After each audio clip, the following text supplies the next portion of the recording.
Okay, I think it's time for a big 8-bit battle. The NES, master and ruler of the world, and the Master System, its main rival. If you could even call it that, considering how many more units the NES shifted. I guess if you look at the hard numbers, then you know how this battle turned out already. But we're not interested in that. And hell, the Master System was a much bigger deal in Europe, where Nintendo didn't really give much of a shit until the SNES came onto the scene.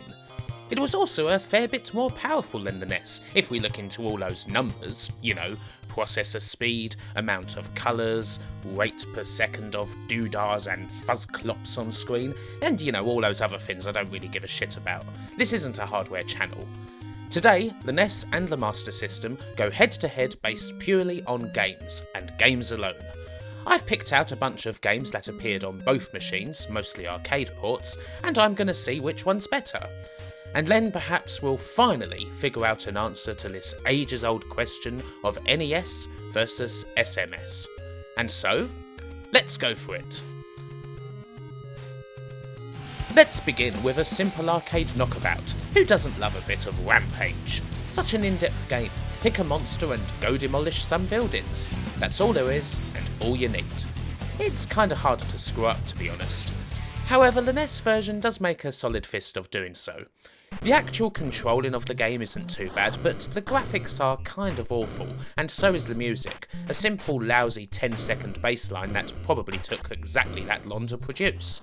It's also missing one of the monsters, and although the difference is only cosmetic, that's still a shame. On the whole, the NES version isn't bad, but it's just so thoroughly average. And then you see the Master System version. And yeah, do I need to say much more here? It's pretty clearly a massive improvement in the techie department, and it's even got FM sound, which is always a big plus. Both games do have the most important feature, a 2-player mode, but on the whole, the Master System version is clearly the better one. The NES version just seems rather lazy, and I definitely feel it could have been better. And so, first blood goes to the Master System. Yeah, this is a fair comparison, isn't it? Look, this is just the way the cookie crumbled, okay? Space Harrier is a classic arcade game made by, well, Sega. I've covered it once before, in fact, and this rail shooter is quite frankly one of the greatest games ever made. Sega's port of Space Harrier was one of the Master System's flagship titles, and it may be kind of choppy and not all that fast, to be honest, but still, this was 1986, and Space Harrier was a crazily advanced arcade game at the time. So to have a port of Space Harrier that was like this at all in the home was pretty damn good. I'm horrible at this version of the game, but still, it's recognisably, undoubtedly, Space Harrier. And then there was a NES version, ported by Takawa. Yeah, this battle's going nowhere fast, I'm afraid. This only ever came out in Japan, a place where most people barely knew the Master System, or Mark III as it was known, existed. And it's awful. It doesn't feel anything like Space Harrier. And so the Master System takes an early 2-goal lead. Yeah, not looking good so far for the NES now, is it? Okay, this one might be a little bit more even. Another classic from the arcades that needs only the smallest of introductions, Taito's Bubble Bobble was ported everywhere. If a system doesn't have a port of Bubble Bobble on it, then something just ain't right. Both the NES and the Master System gave you the chance to jump around and pop enemies, and both versions, well, do a damn fine job. Honestly, there isn't a lot to separate them. The music, graphics and gameplay are all arcade standard. The Master System version is, I reckon, a little bit faster when you're moving, but the NES version feels faster anyway because the levels kick off immediately and enemies don't wait around to start moving. This is a toughie. However, I think the more famous NES version does win out here. I admittedly haven't played the arcade game in quite some time, but from the classic scrolling title screen onwards, this just feels a lot more like it. You know it's not arcade perfect or anything like that, but in a way it feels as though it is, if that makes any sense at all. In any case, the NES is on the board, earning a well-deserved and closely fought point. We move away from the arcades now and to a classic computer port, Jordan Mechner's Prince of Persia, quite possibly the birthplace of the realistic platformer game. It's an odd one because you kinda wouldn't expect this game to do well on either the NES or the Master System. They'd be more suited to your Castlevanias and Ninja Gaidens and Ken Sedans or whatever. However, the NES job is actually quite respectable. It looks a lot like the original PC version of the game, and the two buttons make perfect sense. B sneaks, A does all the jumping. It's easy enough to grasp. The Master System version certainly has the higher ground technically, it moves faster, and it looks better, this being perhaps a common theme throughout all of these titles. But all the flashy graphics in the world cannot hide the game from being clearly broken. The controls just do not make sense on the Master System version. Why do I have to hold down both buttons to sneak when button 1 is right there doing nothing? Why are the sword controls reversed? Why is it so hard to even perform a basic forward jump? This version of the game is terrible, and basically uncontrollable. One of the worst versions of Prince of Persia I have ever played. Oh, and the soundtrack stinks to boot. And so the NES gets its first utterly decisive win. But more important than that, the scores are level at 2 apiece. Okay, here's something a little bit different. SpiderMan, Return of the Sinister Six on the NES is a terrible, terrible game. It's virtually uncontrollable, has woeful music, and on the whole is simply broken beyond belief.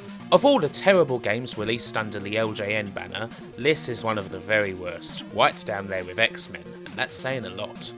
It's so ghastly that I have absolutely no desire to play it ever again, and so I'm using footage here that I've nicked from my previous A to Z of licensed games. So my thought was, would the Master System version be any better? Would it be able to make something even slightly playable out of such a terrible game? And so, having spent a little bit of time with the Master System version of the game, I've reached a fairly straightforward one-word conclusion. No. No, it couldn't. It's still one of the worst games I've ever played in my life. But the jumping is perhaps a teensy-weensy little bit better on this version, and so I'm giving the Master System the point. That's just the way it is. Sorry. Oh dear, it's another Sega original. I can hear all of you NES guys now shouting and screaming about just how biased I am. But wait, cause, all's not quite lost yet. Cause, let's be honest, Altered Beast isn't a brilliant game.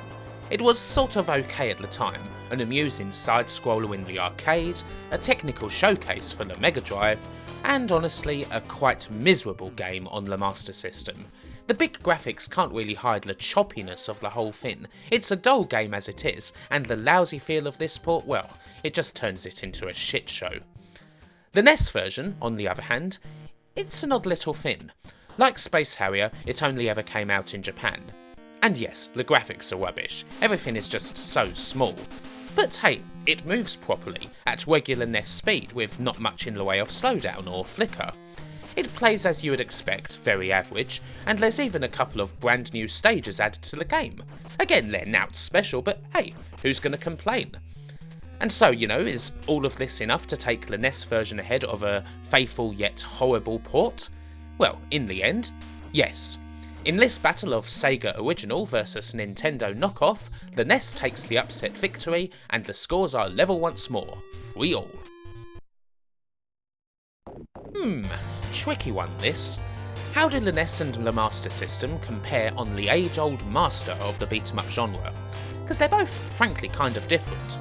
The Master System game is more faithful to the arcade. All 4 levels are replicated in full, there are more enemies on the screen, and you can play with a mate. One slight problem with it is that it's kinda slow. Enemies just seem to take ages to kill, and I really do mean ages. The NES version is a bit more limited, it doesn't have a proper 2-player co-op mode, and there's only 2 enemies on screen at a time, but it's a lot faster, and it features a couple of original touches, such as the levelling up system, and plus it has better renditions of the arcade's music. Honestly, when you look at it, there's barely anything to separate the two. They're the best 8-bit ports of Double Dragon out there, and they're both very good in their own way. It's just gotta come down to the gut. And today, the NES version takes it. I played both back to back, and I had slightly more fun with the NES game. And in the end, that's all there is to it. After being behind for quite some time, the Ness has taken the lead with just 3 games to go. Now what can I do about this? Haha, I know. I can simply bring out the biggest guns I've got. I've already covered Shinobi on the Master System extensively. Crappy ending aside, it's a great port of a great arcade game. In fact, I prefer the Master System port to the arcade original. It's such a smooth, nice little game, and even if it's no Ninja Gaiden, it's still one of the best 8-bit platformers around, on any system. And besides, it's not like it has to beat Ninja Gaiden today. It's got the NES version of Shinobi to contend with. And would you just look at this sorry thing? The controls are unforgivably bad, and it doesn't even feel in the slightest like the Master System game, despite basically taking on the exact same formula. It may not be fair to do this, in fact it's completely unfair, but, well, it wouldn't be any fun if the scores weren't tight now, would it? And so, it's 4 apiece. We're all square once more.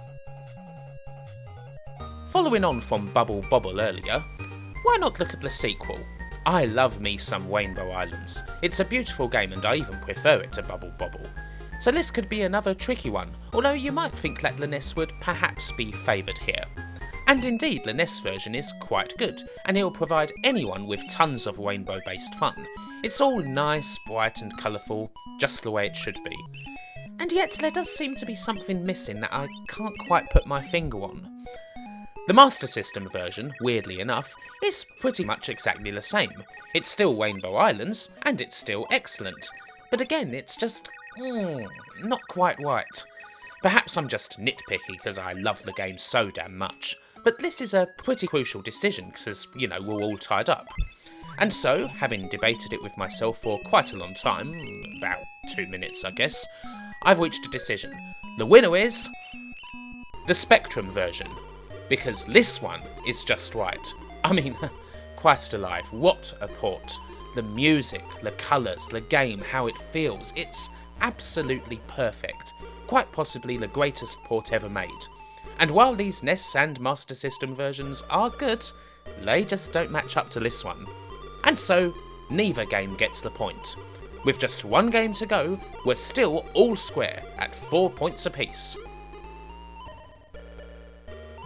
So, I reckon that this is a pretty fair final battleground. An old school action RPG.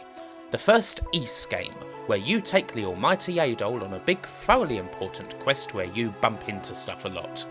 Both the NES and SMS versions were ported from a computer game, and so, yeah, it's fair enough. So which version's going to be better when it comes to jostling the crap out of enemies? The NES version is first up, and yeah, it's perfectly fine.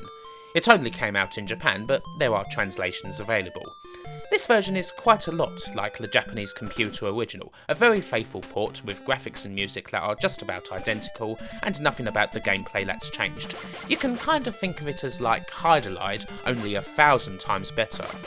On the whole, it's old and it feels old, but it's solid. There's a reason why Ys has been ported so many different times to many different machines, and it's because the original game is frankly fantastic.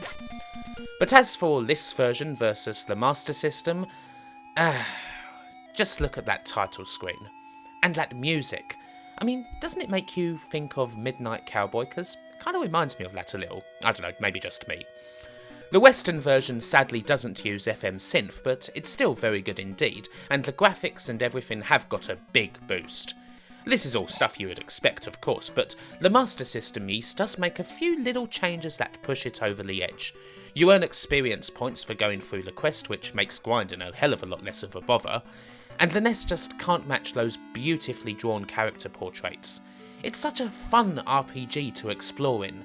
It's not too long, and there's a few little side quests you can grab onto as well. On the whole, the first Ys is a very good game no matter what platform you have it on. But the Master System version does indeed win this one. In every regard, it's just that little bit better than the NES version, thus giving the Master System that final decisive point and making it the winner today. And so yes, after a tight and not at all utterly engineered by myself battle, the Master System ekes out a close victory. History has been changed and the correct decision has been made. At least for now, until the next YouTube video on this thing at least. But then, I guess I have to do the usual sum up at the end, don't I? The one where I get all Stan from South Park and say that, in the end, we were all winners. It doesn't even matter now. The 8-bit wars are long over. And in the end, all that's left is fantastic games, and we should just get on with it, embrace our glorious memories of the past, capturing them every time we boot up one of these classic titles. Something like that anyway. Well, bollocks to it. The Master System's the best, and I just proved it, so deal with it. Haha. And with that said, it's time to end the video. Thanks for watching, and wherever you are, whoever you be, have a good one, take care, and I'll see you next time. If you like what you just saw, and I bloody well hope you did, then please do appreciate accordingly using that little like button. And hey, there's more videos there if you want to watch them, and if you really like what I'm doing, then please do subscribe.